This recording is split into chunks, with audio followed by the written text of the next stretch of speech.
سلام و درود بینندگان و شنوندگان گرامی، من رضا حسین بر هستم و امروز روز 11 ماه اوت 2014 میلادی است. اینجا لندن است و شما شاهد صدا و سیمای تلویزیون توحید هستید. من رضا حسین بر هستم و امروز برنامه به زبان بلوچی است، ولی پیش از اینکه برنامه رو من به زبان بلوچی ادامه بدم، مقدمه ای رو به زبان فارسی خدمتتون عرض می کنم تا در جریان مسائل بلوچستان و اهل سنت ایران قرار بگیرید.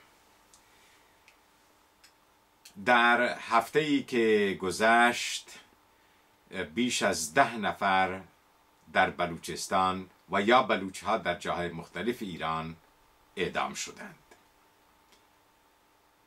و رادیو تلویزیون های فارسی زبان طبق معمول نسبتاً سکوت کردند و هیچ کدومشون به طور جدی این اعدام ها رو پوشش ندادند. از کسانی که در این مدت اعدام شدند اسامی بعضی به دست من رسیده است که من اسامی این عزیزان فدا شده جمهوری در راه وطن و به دست جمهوری اسلامی رو برایتون میخوانم. عثمان 10 مرده و مادر او. عثمان 17 ساله بود که دستگیر شد و مادر او رو هم بعداً دستگیر کردند و هر دوتا رو روز شنبه اعدام کردند، همین شنبهی که گذشت. رسول بخش دلشادی 32 ساله، علی بشام نارویی 32 ساله، کامران بامری 35 ساله. اینها روز شنبه اعدام شدند، 2 روز پیش. همینطور روز پنجشنبه گذشته 7 بلوچ هم اعدام شدند. عبدل شهبخش فرزند محی الدین، نبی شهبخش فرزند امید در شیراز اعدام شد. به خانواده او اعلام کرده بودند که بیایید و اون چند روز بعد اعدام می شود. وقتی که خانوادهش به شیراز رسیدند به اونها گفتند که امروز صبح اعدام شده است. عبدالجبار ریگی، عثمان حسین زهی، عبدالکریم زهوکی، اینها در چابهار اعدام شدند. مردم ایران. اعدام مردم بلوچستان از آغاز انقلاب تا کنون همچنان بیرحمانه ادامه پیدا کرده است و این اعدام ها در جاهای مختلف ایران می شود. بیشترین اعدام ها در استان سیستان و بلوچستان، در هرمزگان، کرمان، شیراز، اردبیل، سمنان، دامغان، تهران، در واقع در همه استانهای ایران بلوچ ها رو میبرند و در اونجا غالباً بینام اعدام میکنند و گاه گاهی هم اسامیشون رو مینویسند و اعلام میکنند. این مظلومیت ملت بلوچ برای شما مردم ایران ناآگاه نیستید از آن. شما میدانید که مردم بلوچ کشته میشوند، شما میدانید که اعدام میشوند، شما میدانید که شبانه روز به اونها ظلم میشود و اما شما همچنان ساکت نشسته اید و گویی که با جمهوری اسلامی در این زمینه هماهنگ هستید. یعقوب مهرنهاد اعدام شد. یکی از بهترین و دلاورترین شخصیت‌های منطقه بود. او هم مظلومانه اعدام شد چند سال پیش و جای یک فرد خیرخواه بسیار باهوش، بسیار تیزهوش در صحنه سیاسی ایران باقی ماند. اون اولین وبلاگ نویسی بود که در جمهوری اسلامی اعدام شد. چند نفر دیگر هم در تیراندازی های جمهوری اسلامی کشته شدند. تعدادی از زندانی های بلوچ رو هم به شهرهای مختلف طبق معمول منتقل کردند. و از همه بدتر جمهوری اسلامی درست مثل عراق اکنون شروع کرده است به حمله به خانه‌های مردم سنی در تهران. اهل سنت تهران بیش از 1 میلیون نفر هستند و جمهوری اسلامی به سبک عراق اکنون شروع کرده است به شناسایی اونها، حمله به خانه‌هایشون، ضبط اموالشون و بردنشون به زندان. عراق تعداد زیادی، هزاران نفر در واقع در بغداد رو، هزاران سنی در بغداد رو مورد حمله قرار داد، خانهایشون رو تفتیش کردند و بسیاری از ساکنان سنی اونجا رو دستگیر کردند و به زندان انداختند. دلیلش چی بود؟ دلیلش این بود که ممکن هست داعش به بغداد حمله بکند و سنی ها هم با داعش همکاری بکنند. علی رغم این که ما میدانیم الان کم و بیش که داعش ساخته و پرداخته سوریه و جمهوری اسلامی است. به همین دلیل قسمت شمالی عراق، یعنی قسمت سنی نشین رو دولت عراق اجازه داد که بگیرند، ولی داعش هرگز هوس رفتن به سوی بغداد و گرفتن مناطق شیعه نشین رو نکرد. به جای اینکه به سوی بغداد برود، شروع کردن رفتن به طرف کردستان عراق و گرفتن و تصرف مناطق کردنشین عراق و از یک گروه عراقی به نام ایزدی ها بیش از 500 نفر رو سر بریدند و روزنامه ها هم عکس هایی رو چاپ کردند که یک بچه از این بچه های داعشی ها داره یک سر بریده اینجوری در دستش هست و اینو میبره به یک جایی. چرا این داعش به سوی بغداد حرکت نکرد؟ راستی چرا؟ و چرا ارتش عراق واقعا تسلیم شد در موصل و جاهای دیگر؟ این هدف چی بود؟ و چرا سوریه مناطق نفتخیز خودش رو عملاً در اختیار داعش گذاشت؟ داعش از مناطق نفتخیز سوریه نفت استخراج می کند و اون نفت رو به بشار اسد می فروشد و پول اون رو هم صرف خریدن سلاح برای کوبیدن کردستان می کند. مسائل بسیار بسیار پیچیده است. نخست وزیر فرانسه هم گفته بود که وقتی من فهمیدم که بشار اسد از داعش نفت میخرد، به این نتیجه رسیدم که در اونجا یک نقشه پیچیده در کار است.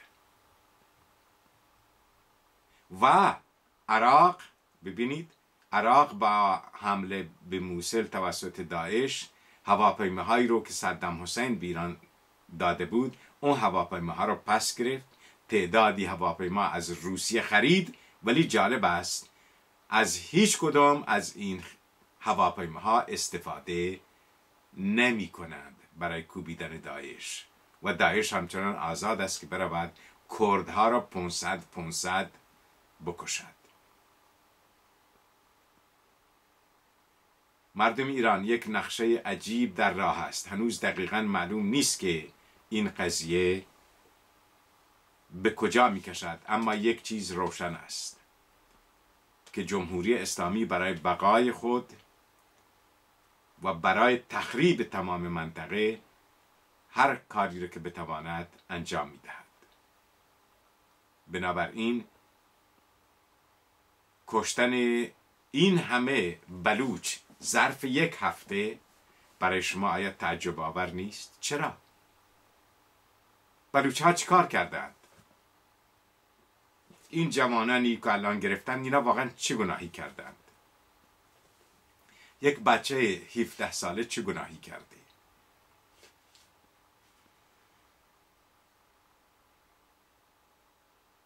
از طرف دیگر همین رژیم مدعی می شود که نصف جمعیت بلوچستان، اول می گویند که بلوچستان دیگه از صفحه تاریخ حذف می شود، بعداً می گویند که جمعیت سیستان و بلوچستان نصف شیعه هست نصفش سنی.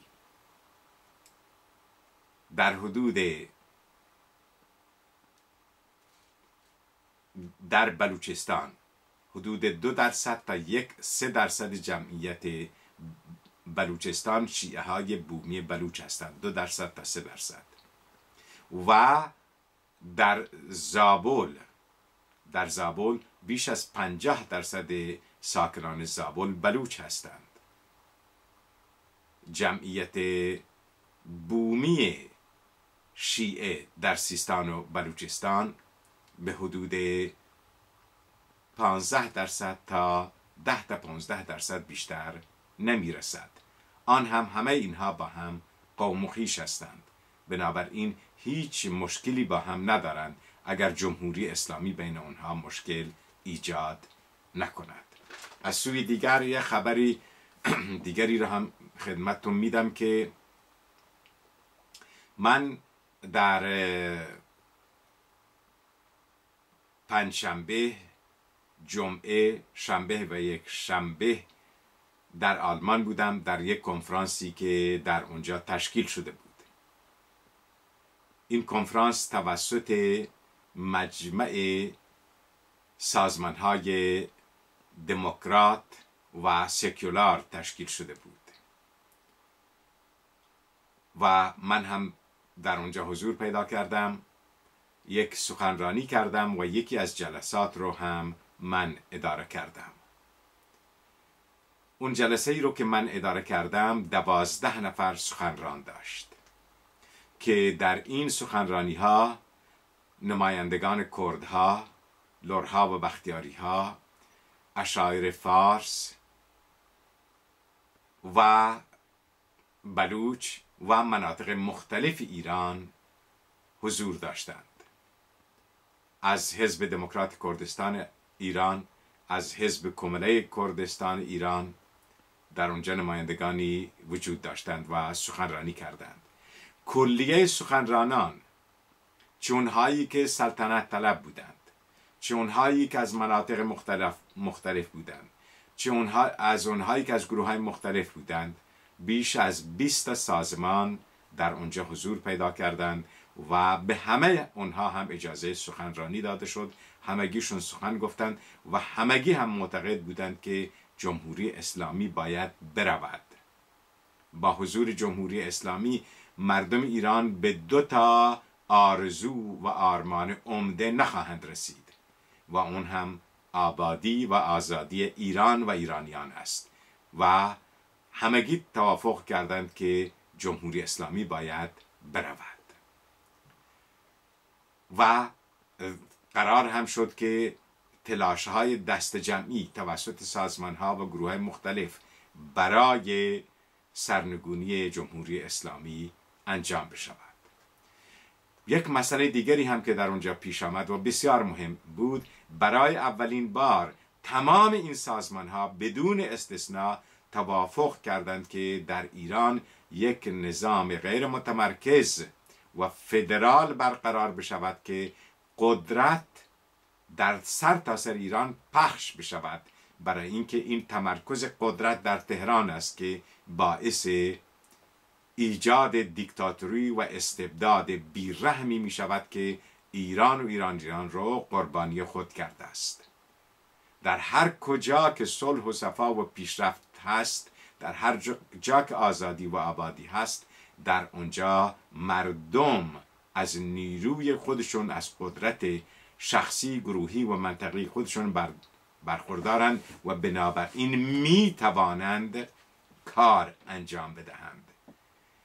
کشورهایی که عقب افتاده اند به دلیل این است که مردمشون اختیار ساختن خودشون و کشور خودشون رو ندارند و این دولت مرکزی است که تمام کارها رو در دست خود گرفته است و به مردم اجازه کار، اجازه بیزنس، اجازه تولید فکر، تولید کالا، تولید سیستم نمیدهد. بنابراین یادتون باشد که در هر کجا که دیکتاتوری و استبداد هست در اونجا عقب ماندگی هم هست، فساد هم هست. برای اینکه چه کسی میتواند امروز از خامنه ای حساب پس بگیرد؟ چه کسی توانست از خمینی حساب پس بگیرد؟ چه کسی توانست از احمدی نژاد حساب پس بگیرد؟ چه کسی میتواند از رؤسای جمهوری قبلی، از استانداران، مدیران کل، حتی رؤسای عادی، چه کسی میتواند از اینها واقعا حساب پس بگیرد؟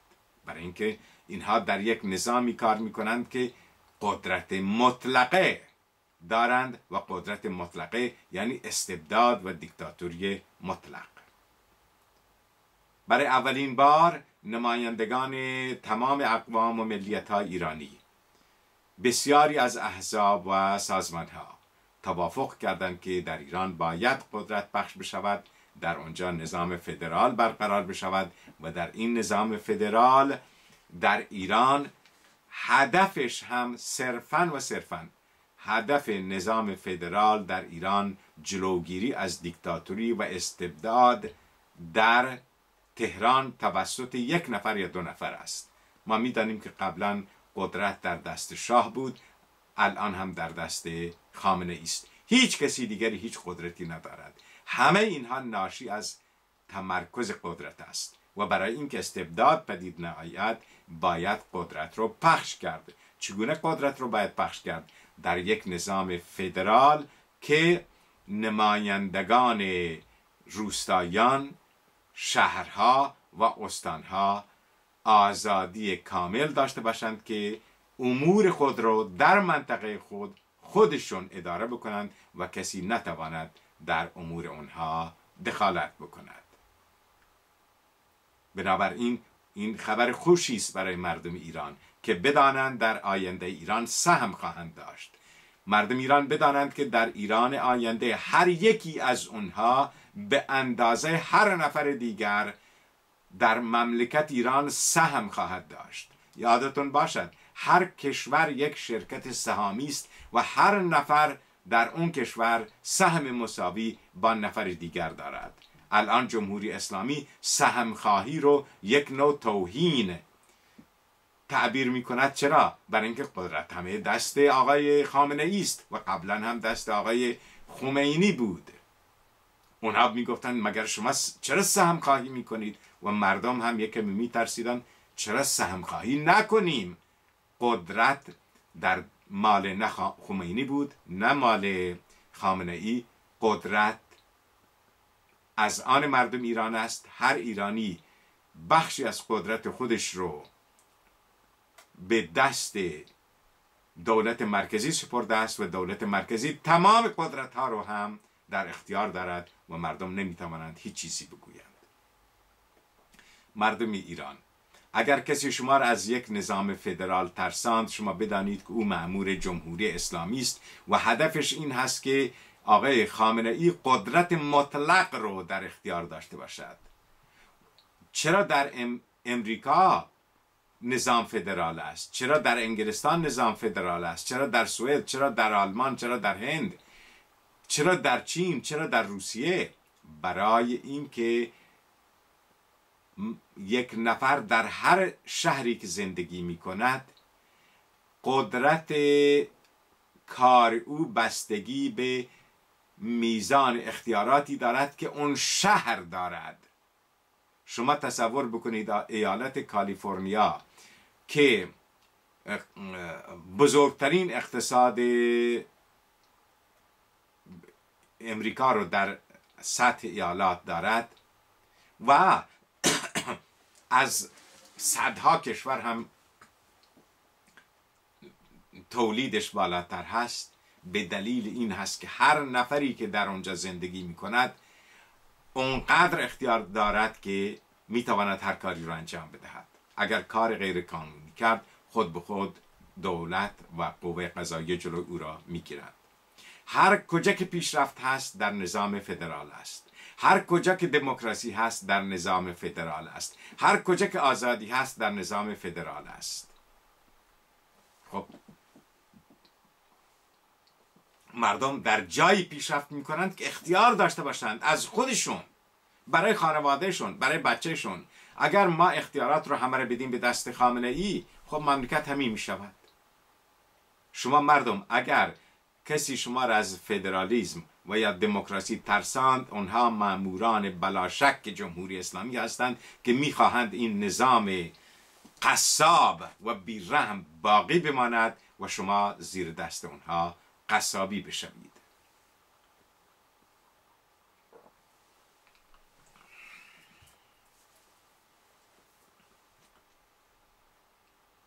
مسئله دیگری رو که میخواهم خدمتتون عرض بکنم و بعداً بپردازم به مسئله بلوچستان به زبان بلوچی، این هست که جمهوری اسلامی یک مأموریتی داشته است و برای آن تولید شده است. اون مأموریت جمهوری اسلامی تخریب ایران و تخریب خاورمیانه بود. اکنون جمهوری اسلامی ایران رو که به کلی ویران کرده، سوریه رو ویران کرده، عراق رو ویران کرده، افغانستان رو که ویران کرده و عامل تخریب بقیه کشورها هم شده است. یک بی نظمی و هرج و مرجی به طور کامل در دنیای اسلام پدید آورده است. خب داعش، نوری المالکی، بشار اسد، اینها همه هدفشون تخریب این منطقه است. بنابراین بدانید که جمهوری اسلامی برای این پدید نیامد که صرفاً اسلام یا تشیع رو در ایران رایج بکنه. نه، هدف جمهوری اسلامی از بین بردن دشمنان اسرائیل به طور کامل بود، تخریب منطقه به طور کامل و تخریب فلسطین به صورتی که اسرائیل در منطقه هیچ گونه دشمنی نداشته باشد و الان این رو شما به خوبی میبینید. الان هیچ شکی برایتون باقی نمانده که هدف جمهوری اسلامی چی بود و برای چی جمهوری اسلامی رو روی کار آوردند. همینجا سخنم را به فارسی به پایان میرسانم و سخنانم رو به زبان بلوچی ادامه میدهم. عزتمندین چاروکان و گندوکان، سلام علیکم، دراه و سلامت باتی. این هفته که گذشت بازم بلوچی اعدام بود. این بلوچی که اعدام بودند به خاطر من و تو، به خاطر عزت بلوچستان، به خاطر بقای بلوچستان، به خاطر بلوچی، فرهنگ بلوچی و آزادی ما شما اعدام بودند. جمهوری اسلامی هم هر کاری که بتواند به این خاطر که بلوچان بزرگ ببیند، عذاب ببیند، مریض ببیند، بیمار ببیند، وار ببیند، گار ببیند، انجام داد. شما هم دانی ایشی که این ورنایان جمهوری اسلامی گرفت و اعدام کند، گناه ای ورنایان نهند. بسی افراد ساده‌لوح، تحصیل کردگان ساده‌لوح، افراد عادی ساده‌لوح، حتی روشنفکران ساده‌لوح اینطور خیال کنند که اگر پهک بروچان منندن تو تسلیم ببیند 100%، دیگه جمهوری اسلامی باید کار نی. اتفاقا اینطور نه. بلوچان در جمهوری اسلامی مثل یهودیان در آلمان. یهودیان کار به کار هیتلر نهد. آیا هر کسی نستگه در منزل بود؟ یادش ببو بلوچان در زمان جمهوری اسلامی مثل یهودیان در زمان هیتلر در اروپا. بلوچان کاری به کار جمهوری اسلامی نهد. این جمهوری اسلامیت که به بلوچانی حمله کو. این جمهوری اسلامیت که به سنت بلوچانی حمله کو. این جمهوری اسلامیت که به مذهب و دین اهل تسننی حمله کو. این جمهوری اسلامیت که به طبقه روشنفکر و معتبر و خان و سردار و طوایفی حمله کو. بلوچان کار به کار جمهوری اسلامی نهد و بیشترین مسئولیت در این رابطه با آقای خامنه ای در بلوچستان بودد. بلوچستانی جاهیا و دانتی که بلوچان قدرت عمل هست، به همین خاطر شروع کو به جنگ بلوچستان و خیالی کو که ای تواند بلوچان شکست بدند. این خبر دوم منید. تاریخ تا به حال نشان نداده که بلوچان از کسی شکست بورند. از هیچ کس. یک زمانی در زمان ساسانیان، در زمان انوشیروان عادل، اینطور گزارش دهند که بلوچان حمله کنند به شهرهای اطراف، به استانهای اطراف و دیگه استانان قتل و غارت کنند. به قول آیان گوشند که دنیا از دست بلوچان تباه بود. حالا در زمان جنگ بی معلوم نهند، ولی مردم یعنی ده شکایت کنند به انوشیروان و انوشیروان برای انتقام گیری حمله کند به همین منطقه که اکنون زاهدان تو زابل و سراوان و دریاچه هامون حمله کند و به گفته شاهنامه قتل عام راه دوردند که پس و رمه ملت بلوچ مانند و هرچی زنده و از مردم و دیگه حیوانه بو پهک کشند. ولی توانید یک قتل عامی بکنند ولی نتوانند بلوچان شکست بدند. بلوچان هم در جاهای دیگر رند یا مقاومت کنند و بلا فاصله دوباره شروع کنند به جنگ. و البته قبل سایی هم انوشیروان گوشند که قبل از تو اردشیر لوتس که بلوچان بجند ولی نتوانتی. هیچ کس نتوانته تا به حال بلوچان شکست بدند. و اما مروچی من رسا عزیزان به آن نقطه اصلی که باید به شما پهک بگشام. بلوچستان زمانی به طور موقت شکست وارتا که شما بلوچان همراه دشمنان بوده. هر وقت که بلوچان گون دشمن بلوچ همراه بوده پا جنگ دیگه بلوچی اودن دشمن موفق بوده. اگر شما وقت هم دانی اگر مرو عده‌ای از بلوچان با رژیم همکاری مکنید امکان جنگ بلوچان نی. شما شردانی. بنابراین علت ایشی که مرو بلوچستان یک کشوری نهی. علت ایشی که بلوچستان مروچی مستقل نهی. گناه بلوچانی این که گون دشمنان بلوچ هور بوده و با دشمنان بلوچ و بلوچستانش همکاری کرده. با دشمنان و به این صورت دشمنان توانتا بلوچستان بگیرند، بلوچستان قبضه بکنند و بلوچان در ملک وقت تبدیل به غلام و نوکر بکنند. و کسانی هم که بخاطر بلوچستانش جنگ کرده آیان گرچه شکست نوارده ولی پیروز هم نبوده.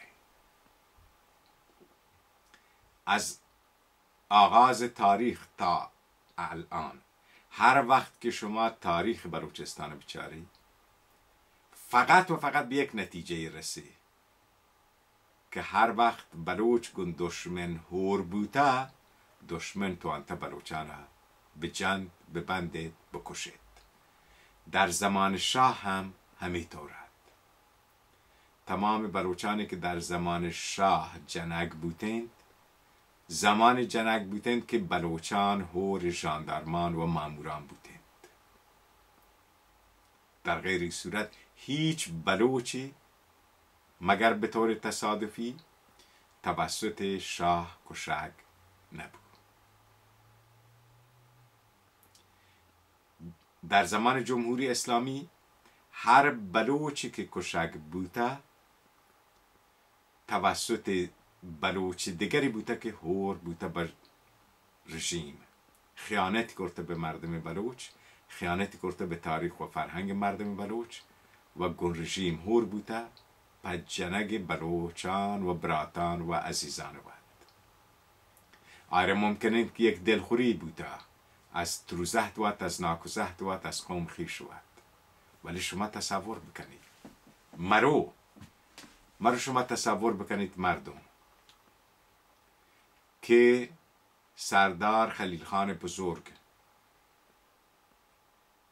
نه سردار خلیل خان که توسط جمهوری اسلامی شهید بود، سردار خلیل خان بزرگ، پدر بزرگ سردار خلیل خان، گو انگریزان جنگ کو،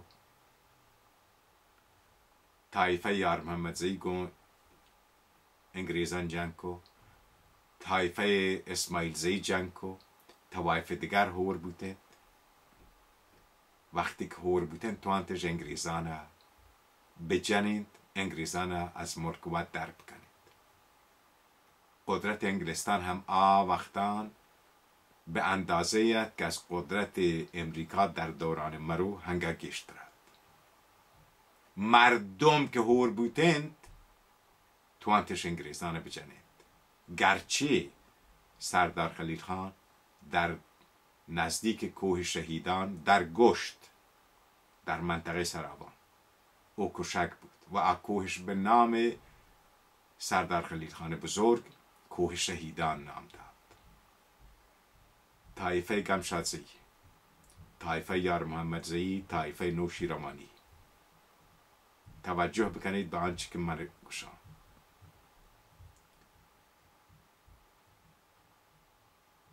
سردار خلیل خان گمشاسه‌ای آیه چوکان، آیه برازهتان، قوم خیش، توایف توسط کی کشک بوده؟ سردار تاج محمد گمشاسه‌ای توسط رژیم کشک بود. تو هر گمشاسه‌ای که هسته و توار منش کنه سرپد ببو، گو رژیم همکاری مکن. سردار نادرخان زهگ سردار خلیل خان توسط همین رژیم کشک بود. سردار شریف خان نازنین، سردار تحصیل کرده، بسیار بسیار فهمیده، توسط همین رژیم کشک بود. ولی زمانی که لحظه دیگه بلوچ همراه رژیم بوده، الان پکا بوده که برای کشک سردار تاج محمد هم لحظه دیگه بلوچ همکاری کرده. پس سردار کسانی که مروچی مسئولیت طایفه گمشاسه‌ایش هست. اگر شما با رژیم همکاری بکنی، همکاری شما مساوی بی‌وفایی شمایند نسبت به پتوات، به براتانوات، به تاج سردار تاج محمد، سردار خلیل خان، سردار نادر خان و سردار شریف خان. به خون ای عزیزان وقت رحم بکنید و تا سرافراز ببین. اگر شما اکنون گون رژیم همکاری بکنی و بلوچان دیگر بجنی، دیگه چیزی از شما باقی نمانید. افتخار چیزی بوده، شرف چیزی بوده که شما را بوده.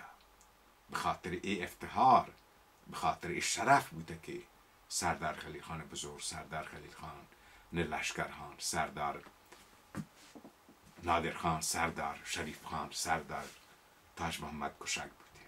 به خون ایشان وفادار ببی، به قومیت بلوچ وفادار ببی، به قومیت طایفه وفادار ببید و با دشمن همکاری مکنید. و اما پیغام من به طایفه یار محمد زی. سردار خان از جیگند خان بقیه سرداران یار محمد زی گو انگریزان جنگش کو کشک بوده. پیش سایی یک زمان حمله کو قاجاران به منطقه یار محمد زیان. تاریخ نوشته در آزمان بیش از 500 تا یار محمد زی کشک بود. 500 تا. شما شما احتمالا ندانی، برای اینکه وقتا باسواد مردم بین ما شما نهد، کسی شما ننوشته از میان بلوچان، ولی باید گجران نوشته. شما را یاده وقتی سردار خان محمد از منطقه وتی رفت به طرف گشت برایشی که در مراسم دفن کمال خان زامات سردار خلیل خان، کمال خان دین محمد، برو سر پرسی. شما را یاده که در همودان در همه برخوردان پاسداران با آیان برخورد کرد و شما را یاده که در همه زمانان شما پناهنده بودید به سردار خلیل خان گمشاسبی و ای عزت شما را داشت و به همین خاطر بود که ای وارد جنگان بود و پدا چی قدر بلا سرشان یاد. تمام جوانان خوب گمشاسبی به این صورت کشک بودند.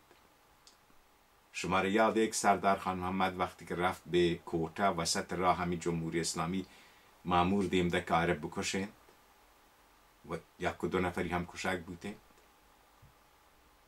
سردار خان محمد با سیاست و تدبیر وقت داشت، قوم وقتی هم داشت، اختلافات هم بینش بود، عده هم یاقی بودند، حسن و یار محمد و همایم چقدر اختلافات شما باعث ضرر و زیان شما بود و شما گمشاسبی یاد شه که اختلافات شما پهلوانزهی و نظرزهی چقدر اسباب دردسر شما بود.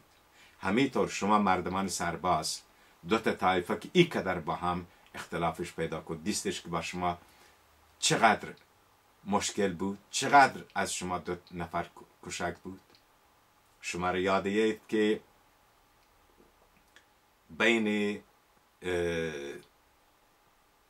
سردار زیان در چابهار میر مولدادش در پاکستان کشت و بعداً به دست امان الله مبارکی کشک بود و پدا امان الله مبارکی هم کشک بود. اختلافاتی که بین ما شما هستند، هر کسی کشک بو به ضرر ما شمایند، به ضرر مردمند. اختلافاتی که بین براهویان و یک گروه دیگری شهلی بران چقدر مردم کشک بود.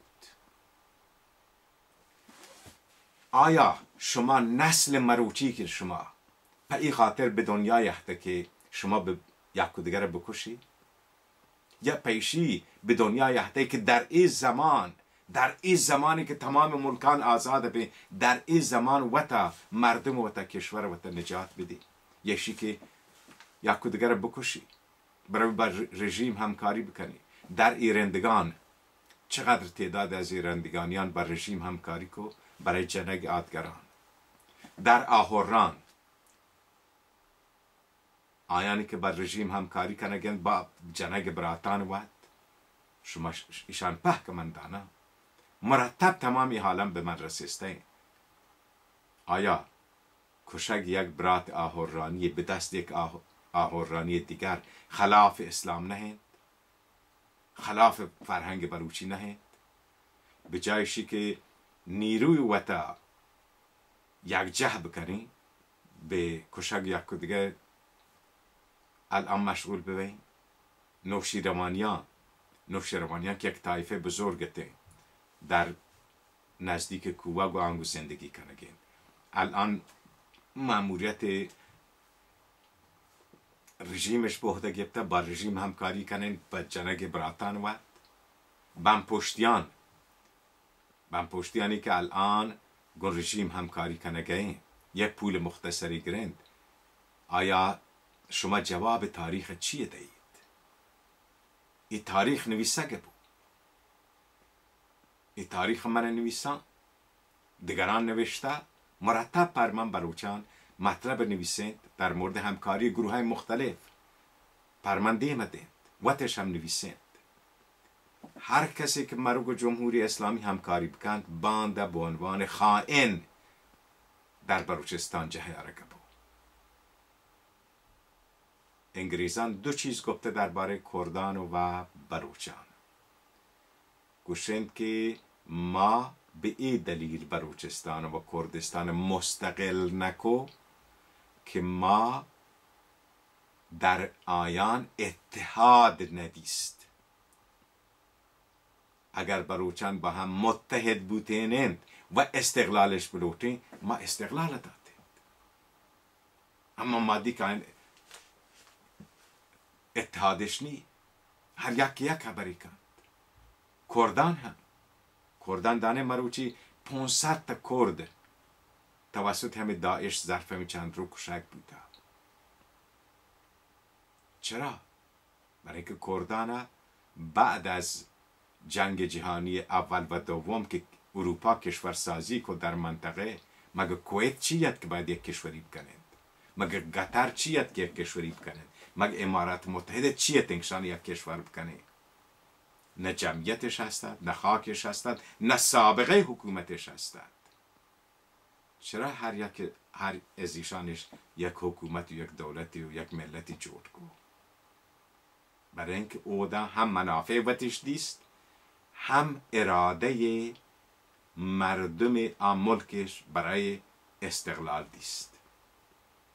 این اراده در کردان نهد و کردان اختلاف هستند. الان 500 تا کشک بین 500 تا آتور کشک بوده، ولی بیش از 500 تا در جنگ با داعش کشک بوده. چرا الان حداقل 1000 تا کرد کشک بود؟ این 1000 نفر کرد که مرا کشک بوده به خاطر اختلافاتی هستند که پت و پیرکان آن با هم هستند.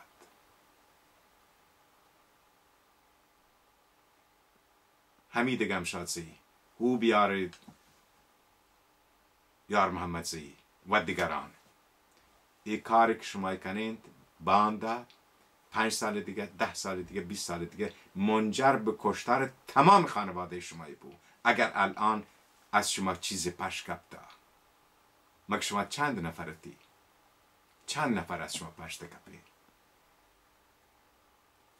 همین نوشیروانیان در بلوچستان پاکستان، وقتی که پاکستان جور بود، پیش از جور بود پاکستان بلوچستان مستقل بود. 8-9 ماه هم بلوچستان مستقل ماند.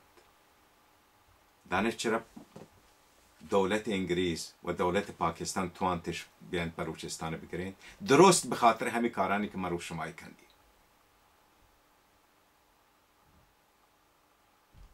در آزمانان دولت پاکستان بشن یک پول ده به نواب خاران، به نواب مکران، به طایفه بوکتی یک پولیش داده، گلاتش آیانا که شما فلانی توهین مردمی وطن پرست فلان بهمانی و آیانش جذب کو. خان کلات مجبور بود که وقتی که ارتش پاکستان وارد بلوچستان بود تسلیم بود. بلوچستان استقلال و از دست داد، از دست همه بلوچان، همه بلوچانی که شما مرو کاران همایان تکرار کنید. بلوچ هر کجا که هسته، از بندر عباس تا میناب و جیرفت و کهنوج و تیس و چابهار تا قندهار، هرات، نیمروز، فراه، تربت، کوتا، بندر چابهار، هر کجا که هسته، اولین وفاداری تو، اولین وظیفه مقدس تو حفظ بلوچستانه. هر وقت که با حکومتان همکاری کو و این همکاری منجر به ضرر و زیان بود، تو جلوگیری کرده از استقلال ملک و 2 نسل 3 نسل دیگه تا در همه کشوران چوک نواسیان تو گدای بین، بدبخت بین، بیچاره بین. خیال مکن که تو مرو اگه نانی به تو رسید مرو، این نان به چوکان تو رسید. اگر مرو نامی تر هست این نام به چوکان تو رسید. اگر همکاری گو رژیم افتخاری بودی حتما شریف خان گمشزه ای کار کو، حتما یعقوب مهرنهاد ای کار کو، حتما مولوی عبدالحمید ای کار کو، حتما دیگران کو، حتما ای علمایی که شکنجهش دادند اعدامش کردند حتما آیا ای کار کو. شما عواقب ای همکاری با رژیم هنگت سرپد نهی. شما هنگت ندانی که ای همکاری که با رژیم کنی عواقبی 2 نسل دیگه 3 نسل دیگه 5 نسل دیگه چی بود؟ چوکان شما در 3 نسل دیگه سخت از شما ناراضی بند که چرا پیت پیر که من با رژیم همکاری که من این ملک ود نبود، من استقلال ود نبود، لاقل عزت و شرف وطن نبود، بلوچی وطن نبود. یادش ببین. و در ضمن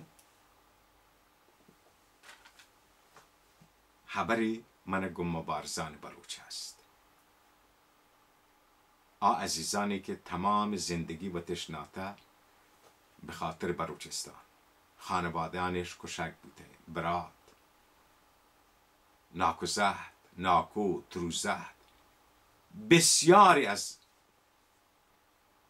افرادش کشک بوده و ایدان خطاب من مخصوصاً به ای توایفی که نام شگرم. از طایفه ناروی چی که آدم کشک بوده به خاطر ای بلوچستان. از طایفه ریگی چی که آدم کشک بوده، از طایفه شهبخش چی که آدم کشک بوده، از طایفه گرگیج، کمبرزهی و طوایف دیگر، براهویی. و من ببخشی اگر نام دیگران در جنوب از منطقه ایران شهر، از منطقه چابهار، از منطقه سراوان چی که آدم باید توسط جمهوری اسلامی کشک ببود تماشما هوشیار ببین. بچاری الان که داعش پیشرفت کن در مناطق عراق، تمام کردان با هم متحد بودن. زکی اعلام بود که حزب دموکرات کردستان ایران حدود 500 نفر تا 700 نفر دیم داده به کردستان سوریه و کردستان عراق تا بروند جلوی داعش بگیرند. الان که این روحیه همبستگی در میان کردان عراق هست، حتما کردستان به جایی رسید. اگر این روحیه همبستگی در میان کردان مبو، همدم متلاشی بین. مبارزان، شما از همه چیز گستگی، از جان، مال، محبت پت و مات، محبت جان و چوک. به چه خاطر؟ به خاطر بلوچستان، به خاطر دین و آیین شما. الان بهترین فرصت این برای شما که نهایت همکاری و دوستی و رفاقت و تحمل بکنید. شما خیال کنید که پاکستان چرا موفق بود که بلوچستان اشغال کند؟ به دلیل اینکه اختلاف هست بین بلوچه پاکستان. این اختلافات ناشی از چیتین؟ ناشی از هیچ چیز، ناشی از یک چیز بسیار کوچک و گیشتر از خودخواهی.